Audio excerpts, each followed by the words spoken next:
अब स्पष्ट है कि सरकार के कुछ बड़े लोग, कुछ बड़े प्यादे उसमें सम्मिलित हैं और उनके सामने आने से शायद सरकार की जो व्यवस्था है उस पर आँच आएगी।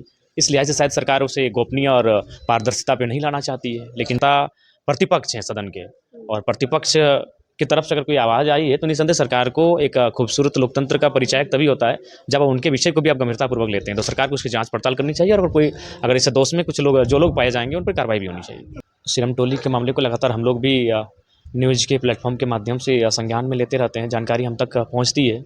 और खेदजनक है कि एक आदिवासी मुख्यमंत्री, नेता प्रतिपक्ष आदिवासी, कई मंत्री आदिवासी, उसके बाद भी अगर आदिवासी अपनी सांस्कृतिक पहचान के लिए, विरासत के लिए अगर संघर्ष कर रहे हैं, सड़कों पर हैं, पुलिस के साथ नोक-झोंक कर रहे हैं, उलझ रहे हैं, तो ये बहुत ही दुर्भाग्यपूर्ण है। राज्य सरकार चाहती है बने रहे, केंद्र सरकार चाहती है ना बने, तो इसके बीच में कुछ ना कुछ आपसी मतभेद हैं, मनमुटाव हैं, और कुछ विषय तो हैं जो राज्य की जनता के सामने नहीं आ पा रही है। कुछ बात होगी। तो कहीं न कहीं लीक होने का ये संदेह आ रहा है, तो आपका क्या रिएक्शन रहेगा इसमें? देखिए, बाबूलाल मरांडी जी एक जवाबदेह की स्थिति में हैं, नेता प्रतिपक्ष हैं, तो ज़ाहिर-सी बात है अगर उन्होंने कोई ट्वीट किया होगा तो उसमें कोई सार्थकता होगी। ऐसा नहीं कि वो किसी अनर्गल विषय पर अपने महत्वपूर्ण समय को ज़ाया किए होंगे। तो निसंदेह सरकार को इस विषय को संज्ञान लेते हुए, और तभी सदन की भी सार्थकता होगी, सरकार की भी सार्थकता होगी, चूँकि वो नेता प्रतिपक्ष हैं सदन के, और प्रतिपक्ष की तरफ से अगर कोई आवाज़ आई है तो निसंदेह सरकार को एक खूबसूरत लोकतंत्र का परिचायक तभी होता है जब उनके विषय को भी आप गंभीरतापूर्वक लेते हैं। तो सरकार को उसकी जांच पड़ताल करनी चाहिए, और अगर इस दोष में कुछ लोग जो लोग पाए जाएंगे उन पर कार्रवाई भी होनी चाहिए। तो कुछ लोगों की गिरफ्तारी भी हो गई है, जैसे उसमें कुछ जवान भी हैं आईआरबी के, और उन लोगों को अभी तक गिरफ्तार हुआ है। कुछ लोग ये मांग कर रहे हैं कि इतना सबूत आने के बाद भी सरकार इसको संज्ञान नहीं ले रही है।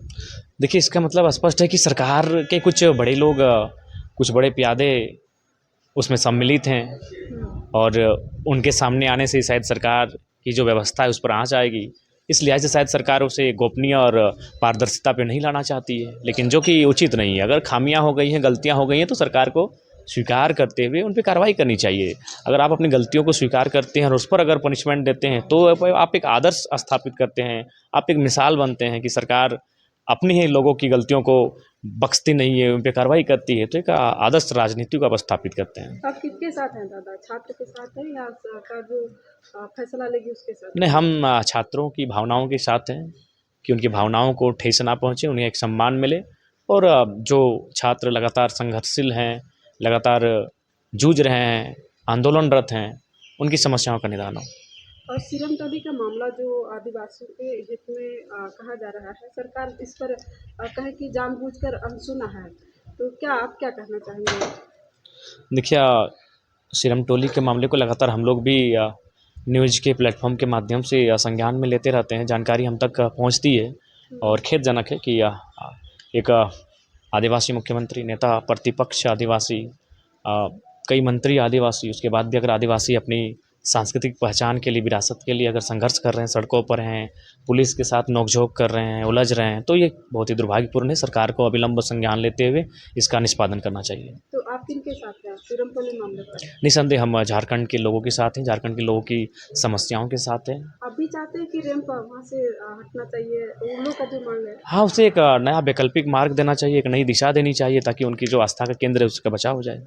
और एक मामला आ रहा था दादा कि जो डीजीपी हैं अनुराग गुप्ता जी, वो अब पद पर बने रहने के लिए सेंट्रल उनको जो है रोक लगाई थी। फिर इधर से सरकार जो है कुछ लेटर भेजी है, और सरकार कह रही है कि फिलहाल वो बने रहना चाहिए। तो आपको इसमें कुछ लग रहा है कि कुछ गड़बड़ है?